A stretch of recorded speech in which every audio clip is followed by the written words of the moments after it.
Gas gangrene ডিজিজটা কিন্তু highly fatal. It is a very fatal disease, rapidly spreading infection caused by cholestetrial organisms which results in myonecrosis. What do we mean by myonecrosis? Muscle necrosis হচ্ছে। It is a very fatal disease and rapidly progressing. যেখানে muscle necrosis হচ্ছে। Other names for gas gangrene হচ্ছে কি clostridial myositis, clostridial myonecrosis, infective gangrene of the muscles, chronic cancer is associated with colonic cancer is associated with Clostridium septicecum infection. তাহলে এই রোগটাকে আরও দুটো নামে ডাকা যায়, and the causative organism is Clostridium group of organisms which produces gas. এটিওলজিটা কি হচ্ছে, কোলোনিক carcinoma পেশেন্টের সাথে এর একটা রিলেশন থাকে, but not always, sometimes we get some inter relation with the patient having colonic carcinoma. This disease is caused by the Clostridium perfringens.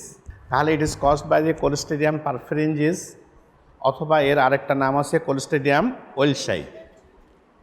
The commonest organism and other organisms are Clostridium histolytica. তাহলে 60% ক্ষেত্রে এটা Clostridium perfringens দিয়ে হয়, and to some extent is due to Clostridium histolytica. These are the gram-positive anaerobic spore-forming bacilli. ঠিক আছে? তাহলে কোলেস্টেডিয়ামগুলো কিন্তু bacilli এবং স্পোর ফর্মিং। এর ক্যারেক্টারিস্টিক আদার অর্গানিজমসের সাথে সিমিলারিটি আছে। They are gram positive, anaerobic and spore forming organism. Source of ইনফেকশনটা কি হচ্ছে দেখো, ব্রড সেন্সে আমরা বলছি ম্যানার্ড সয়েল। ম্যানার্ড সয়েল মানে আমাদের যারা ফার্মিং করে, যারা ল্যান্ড কাল্টিভেট করে, ওরা করে কি কাউ ডাং এগুলোকে প্রিজার্ভ করে, প্রিপেয়ার করে ইন অ্যান ডিফারেন্ট প্লেস। হয়তো প্রতিদিন গরুর পায়খানাটাকে তারা কালেকশন করছে, যেটাকে আমরা গোবর বলি, কাউডাং। এই কাউডাংটাকে তারা একটা জায়গায় প্রিপেয়ার করে to make it fertiliser. And at times before the land cultivation, they give it to the soil, field, and they then give চাষ করারে কি বলে, কাল্টিভেট করে। তো কাল্টিভেট করলে মাটির সাথে ওটা মিক্স আপ করে দেয়। ওই মিক্সড আপ মাটিতে যদি তুমি হারভেস্ট করো, then it will act as a fertiliser. এইটাকে বলা হচ্ছে ম্যানার্ড সয়েল, মানে যে সয়েলের ভিতরে কাউডাং মিক্সড রয়েছে। ঠিক আছে, ন্যাচারাল ফার্টিলাইজার এটা। তাহলে manured soil or cultivated soil, ইন্টেস্টাইনের ভিতরেও এই অর্গানিজম থাকতে পারে, আর তোমার হচ্ছে ম্যানার্ড অর কাল্টিভেটেড সয়েলে থাকতে পারে। Predisposing factors for the development of gas gangrene, সেখানে কি হচ্ছে ফ্যাক্টর এবং mechanism. Foreign body such as soil, clothing, bullets and glass pieces. যদি কেউ কখনো বুলেটে ইনজিওর্ড হয়, মাটির সাথে কন্টামিনেটেড হয়, অ্যান্ড সেখানে যদি কিছু তোমার ওই ন্যাস্টি ক্লোথস যেগুলো থাকে সেগুলো লেগে থাকে কোনো উন্ডে, এরকম ক্ষেত্রে একটা favourable factor for development of this things. তারপরে anoxia due to crushing of the arteries. তোমার একটা লিম্ব এটা হেলদি ছিল, তুমি সেখানে সাডেনলি তুমি একটা ক্রাশড ইঞ্জুরিতে পড়েছো, সেখানে ক্রাশ ইঞ্জুরি হওয়াতে যেখানে ইঞ্জুরি হয়েছে তার প্রক্সিমালি যে আর্টারিটা আছে সেটা তোমাকে ড্যামেজ হয়ে গিয়ে সার্কুলেশনটা কাট হয়ে গেছে। এখন যখন হোয়েন সার্কুলেশন ইজ কাট, তখন কি ডিস্টাল পোর্শন বিকাম নেক্রোসড, অ্যান্ড ওটা হচ্ছে তোমার অ্যাভাসকুলার হয়ে যাচ্ছে। এই অ্যাভাসকুলার সাইড না হলে তো তোমার অ্যানারোবিক অর্গানিজম তো ওরা এই অ্যাভাসকুলার সাইডেই তো ডেভেলপ করবে, ওরা কিন্তু ভাস্কুলার সাইডে ডেভেলপ করবে না, এটা কিন্তু মনে রাখবা। তাহলে যদি একটা পেশেন্ট কেউ ক্রাশড ইঞ্জুরি সাফার হয় এবং তার যদি প্রক্সিমাল পোর্শনের আর্টারিটা ব্লকড হয়ে যায়, তাহলে ক্রাশ টিস্যুর ভিতরে there will be no blood, so এটা অ্যানারোবিক, একটা নো অক্সিজেন, সো সেখানে একটা অ্যানারোবিক এনভায়রনমেন্ট এক্সিস্ট করবে, এই অর্গানিজমগুলো সেখানেই হারভেস্ট করবে, মাল্টিপ্লিকেশন হবে। Dead and devitalised tissue, blood clots and extravasated haemoglobin and myoglobin. তাহলে এই কতগুলো ফ্যাক্টর আছে যে জায়গাগুলোতে তোমার এই অর্গানিজমগুলো মাল্টিপ্লিকেশন ঘটে। মেকানিজম কি হচ্ছে, soil supplies calcium and salicylic acid which causes tissue necrosis. Necrosis of the tissue results in proliferation of the organism and anaerobic organism then multiply. Supplies calcium causes to ceases to carry oxygen. তাহলে এটা একটা ভিসুয়াস cycle maintain করছে। প্রথমে কি হচ্ছে যে soil, যেটা আমরা বললাম মেন মানে ইনফেক্টিভ সোর্স আছে সয়েল, তারা কি করে, they supplies calcium and salicylic acids which causes tissue necrosis. তোমার গায়ে ছোট একটা ইনজুরি হয়েছে, সেখানে তোমার ডার্টি সয়েলের কন্টামিনেশন হলো। এই ডার্টি সয়েল সেখানে কি করবে, calcium and salicylic acid supply liberate করবে, যেটা তোমাকে আরও ওখানে টিস্যু ডেথ করবে। তারপরে কী হচ্ছে, necrosis of the tissue results in the proliferation of the organism. ওই অ্যানারোবিক এনভায়রনমেন্ট পাচ্ছে অর্গানিজমগুলো, তখন সেখানে মাল্টিপ্লিকেশন হচ্ছে। ওরা যত সময় ওখানে অক্সিজেন আছে টিস্যুর ভিতরে, ওরা কিন্তু মাল্টিপ্লিকেশন, কন্টামিনেশন হলেও দে উইল নট মাল্টিপ্লাই। একবার যখন মাল্টিপ্লিকেশন শুরু হয়ে গেছে, ওরা নিজেরাই আবার ক্যালসিয়াম লিবারেট করে অ্যান্ড সিজেস টু ক্যারি অক্সিজেন। এই ক্যালসিয়ামগুলো আবার টিস্যুতে অক্সিজেন ক্যারি করতে বাধা দেয়। তাহলে এইভাবে একটা অ্যানারোবিক এনভায়রনমেন্ট ওরা নিজেরাও সৃষ্টি করে নেয়, অ্যাজ ওয়েল অ্যাজ অ্যানারোবিক এনভায়রনমেন্টে ওরা বেড়ে ওঠে। দেখো এখানে একটা আমরা ডায়াগ্রামে দেখাইছি কোলেস্টেডিয়াল গ্যাস গ্যাংগ্রিন, যেটা এখান থেকে কী হচ্ছে, proteolytic clostridium sporogenes, saccharolytic that is clostridium perfringens, ferments carbohydrate, produces acid and gas, digest proteins with breaking bad smell is produced. তোমাকে এখানে একটা ব্যাড স্মেল প্রডিউস হবে, যখন এটা কোলেস্টেরিয়াল ইনফেকশন হবে সেখানে একটা ব্যাড স্মেল প্রডিউস হবে এবং গ্যাস প্রডিউস হবে, যেটাকে আমরা বলেছি, যে জন্য বলছি গ্যাস গ্যাংগ্রিন। গ্যাংগ্রিন হচ্ছে বাট একটা গ্যাস সেখানে থাকছে এবং একটা ব্যাড স্মেল থাকছে। তাহলে কোলেস্টেরিয়াম স্পোরেঞ্জেস অ্যান্ড কোলেস্টেরিয়াম পারফারেঞ্জেস এটা এটা একটা প্রোটিওলাইটিক অ্যাকশান করছে, দ্যাট ইজ প্রোটিনগুলোকে ব্রেকডাউন করছে। প্রোটিনটা ব্রেকডাউনের জন্যেই কিন্তু ব্ল্যাকেনিং ব্যাড স্মেল ইজ প্রডিউসড, এবং যেখানে জায়গাটায় তোমার গ্যাস গ্যাংগ্রিন এফেক্টেড হয় ওই জায়গাটা কিন্তু একটা ব্ল্যাক হয়ে যায়। আমি পিকচারে দেখাবো যে এই প্রোটিনটা ডিগ্রেডেড হয়ে যাওয়ার কারণেই একটা ব্ল্যাক কালার আসে, অ্যাট দ্য সেম টাইম একটা ফাউল স্মেলিং আসে। এবং কার্বোহাইড্রেটটা যখন ব্রেকডাউন করে সেখান থেকে কি আসে, অ্যাসিড অ্যান্ড গ্যাস প্রডিউস করছে। তাহলে প্রোটিন ব্রেকডাউন করে তোমার ব্ল্যাকেনিং হচ্ছে অ্যান্ড তোমার ব্যাড স্মেল আসছে, আর কার্বোহাইড্রেট ব্রেকডাউন করে কি হচ্ছে, অ্যাসিড হচ্ছে অ্যান্ড গ্যাস প্রোডাকশান হচ্ছে। Now there are some peoples who are at risk group in patients who have had lower limb amputations previously. যদি কারো লোয়ার লিম্ব অ্যাম্পুটেশন হয়েছে, in patients who have had lower limb amputation infection can occur from patients own bowel organisms. তাহলে আগে আমরা বলেছি যে ইন্টেস্টাইনের ভিতরে ওরা হারবোর করে। তো একটা পেশেন্টকে মনে করো তুমি তার লোয়ার লিম্ব অ্যাম্পুটেশন করা হয়েছে, তো ও যখন টয়লেট করবে, তো তার টয়লেটের সাথে যখন এই স্টুলের সাথে যদি অর্গানিজমটা এক্সক্রিয়েট হচ্ছে, বাট ওইটা তোমাকে কন্টামিনেশন করতে পারে এই উনকে।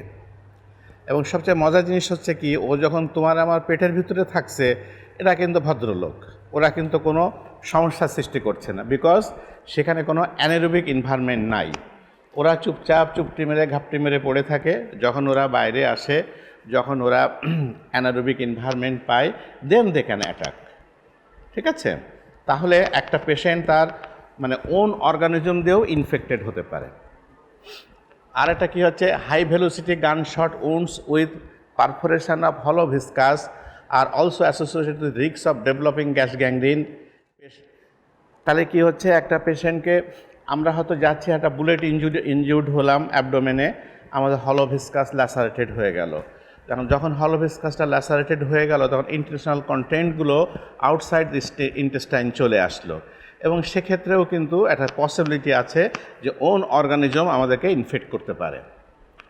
আর কাদেরকে করতে পারে, ইমিউনো কম্প্রোমাইজড পেশেন্টস। এটা ইমিউনো কম্প্রোমাইজড পেশেন্ট যে যেখানেই থাকুক না কেন, তারা always at risk for various type of organism infestation. Trauma in postoperative period is the most common form of gas gangrene. তাহলে পোস্ট অপারেটিভ পিরিয়ডে যদি ট্রমা হয়ে থাকে, এটা হচ্ছে কমনের source for organism in about 70% ক্ষেত্রে এটা হয়। আর কি রিস্ক ফ্যাক্টর আছে? Diabetes mellitus, blood vessel disease, colon cancer patients have the high risk for development of gas gangrene. তাহলে আমরা কাদেরকে গ্যাস গ্যাংগ্রিন হওয়ার জন্য বেশি রিস্কি পেশেন্ট মনে করব?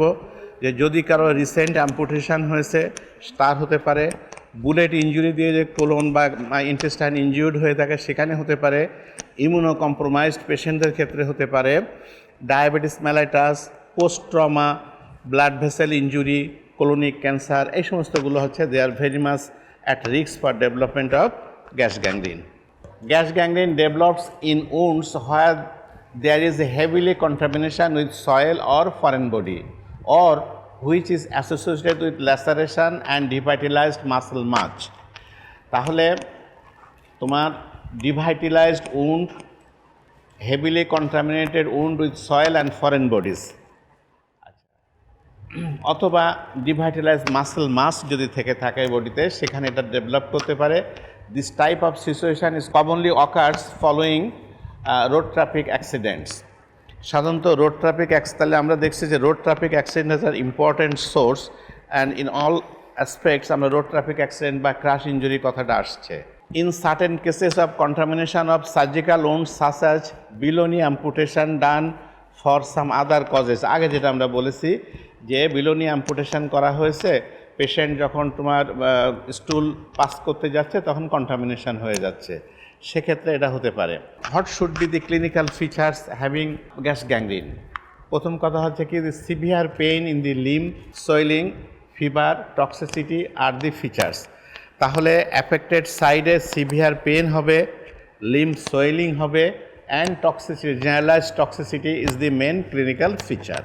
তাহলে তোমার পায়ে একটা ট্রমাটিক ইঞ্জুরি আর ক্রাশ ইঞ্জুরি আছে, আর অ্যাম্পুটেড ইঞ্জুরি আছে, সেখানে একটা কন্টামিনেশন হলো, সেই জায়গাটায় তোমার সিভিয়ার পেন হবে, সোয়েলিং হবে, ফিভার হবে, অ্যান্ড সিস্টেমিক টক্সিসিটি ডেভেলপ করবে। Untreated cases, necrotic process continues and septicaemia, renal failure, peripheral circulatory failure and death occur. যদি এই পেশেন্টটাকে তুমি ইমিডিয়েটলি ট্রিটমেন্ট করতে না পারো, তাহলে কি হবে? সেপ্টিসিমিয়া ডেভেলপ করবে, আর সেপ্টিসিমিয়া হওয়া মানেই তোমার রিনাল ফেলিওর হবে, পেরিফেরাল সার্কুলেটরি ফেলিওর হবে, and death ensures. Foamy liver is the condition wherein gas is produced in the liver as a part of septicemia. এখানে একটা জিনিস মনে রাখো, একটা লিভারটাকে যদি ওই সময় তুমি এক্সামিন করো, সেখানে ফমি লিভার পাবা, কারণ এই অর্গানিজমটা লিভারে যে গ্যাস প্রডিউস করে, যার ফলে আমরা ওটাকে বলি as a part of septicaemia, লিভারটাকে তোমার ফমি লিভার সৃষ্টি হয়ে যাবে। ফমি লিভার, এই টার্মটা মনে রাখো। Foamy liver is the condition wherein the gas is produced in the liver. তাহলে ইনফেকশন রয়েছে লিমসে, ও চলে গেছে কিন্তু লিভার পর্যন্ত, তাহলে কত ভিগোরিয়াস অ্যান্ড ভিরুলেন্ট চিন্তা করো। এখানে একটা ডায়াগ্রামটা দেখো, প্রথমে ইনজুরি, স্প্রেডিং অ্যানারোবিক সেলুলাইটিস, এবং ইনজুরিটা কীভাবে হচ্ছে? Road traffic accident, soil contamination হচ্ছে, ফরেন বডি এন্ট্রি হচ্ছে, ইভেন ক্লোথিংসটা হতে পারছে, এবং অর্গানিজমটাও সেখানে এন্ট্রি হচ্ছে। তাহলে ইনজুরি হলে এই জিনিসগুলো ঘটছে। তারপরে কি হচ্ছে? Spreading anaerobic cellulitis. যখনই ইনজুরি হচ্ছে, যদি তোমার ভেসেলগুলো অক্লুড হয়ে যায়, তখন অ্যানারোবিক সিচুয়েশান আসে, এবং সেটা তখন অ্যানারোবিক সেলুলাইটিস সৃষ্টি করে। এরপরে কি আছে? Breakdown of the muscle collagen, muscle changes the colour and loss is contractibility. তাহলে মাসেলগুলো যখন ইনভলভ হচ্ছে, তখন তার কালার চেঞ্জ হচ্ছে, এবং ও যে কন্ট্রাকশান করে, যেটা মাসেলে কোনো আঘাত পেলে যে কন্ট্রাকশান হয়, সেটা লস করে যাবে। আর কি হবে? Damage to the blood vessels হবে, এবং মাসেলে যে মানে মাসেল কন্ট্রাক্টিবিলিটি লস হচ্ছে, মাসেলে যে চেঞ্জ আসছে, তার কারণে কি হচ্ছে? Ischaemia, necrosis and gangrene. আর ড্যামেজ টু দি ব্লাড ভেসেলের জন্য কী হচ্ছে, মায়োনেক্রোসিস হচ্ছে অ্যান্ড মাল্টিপ্লিকেশন অফ অর্গানিজমস। এখানে সবচেয়ে মজার জিনিস হচ্ছে মাসেলটাকে ড্যামেজ হয়ে গেল, এটা তো করলো ভালো কথা, কিন্তু ও আবার ওইখানেই নিজেকে মাল্টিপ্লিকেশন করবে। তোরা একটা জায়গায় ক্ষতি করেছিস বাবা, ওইখানেই থেমে থাক, তা না, ওরা ওখান থেকে আবার মাল্টিপ্লিকেশন করবে, আবার ওরা সার্কুলেশনে আসবে, নিউ জায়গাকে ওরা অ্যাফেক্ট করবে। এই যে মাল্টিপ্লিকেশন অফ অর্গানিজমস করছে কি, তার ফলে কি হচ্ছে, এক্সটেন্সিভ মানে ডিজিজ স্প্রেড হচ্ছে, gangrene of the muscles with spreading infection, production of gas by bacteria. এই যে গ্যাসটা হচ্ছে হাইড্রোজেন সালফাইড গ্যাস, ওখানে যে আমরা গ্যাসটা পাচ্ছি এই গ্যাসটার নাম হচ্ছে হাইড্রোজেন সালফাইড অ্যান্ড অ্যামোনিয়া, দুটো গ্যাস প্রডিউস করে। এই কথাটা জিজ্ঞাসা করা হতে পারে যে গ্যাস গ্যাংগ্রিন হলে যে গ্যাসের কথাটা বলছো, what type of gas you will get there, hydrogen sulphide and ammonia, ultimately septicaemia and death. ঠিক আছে, তাহলে আমরা কিন্তু এই অর্গানিজম দিয়ে যখন একটা বডির পার্ট ইনফেক্টেড হচ্ছে, সেখানে গ্যাস প্রডিউস হচ্ছে, সেটা হচ্ছে হাইড্রোজেন সালফাইড অ্যান্ড অ্যামোনিয়া। তো অ্যামোনিয়া যখন তৈরি হচ্ছে, তখন তুমি যদি সেই সাইডে যাও, তোমার নাকে কি কোনো কিছু স্মেল আসবে, একটা পাঞ্জেন্ট একটা অর্ডার আসবে, এটা দেখলে তুমি শিওর হবা যে yes our patient is affected by gas gangrene.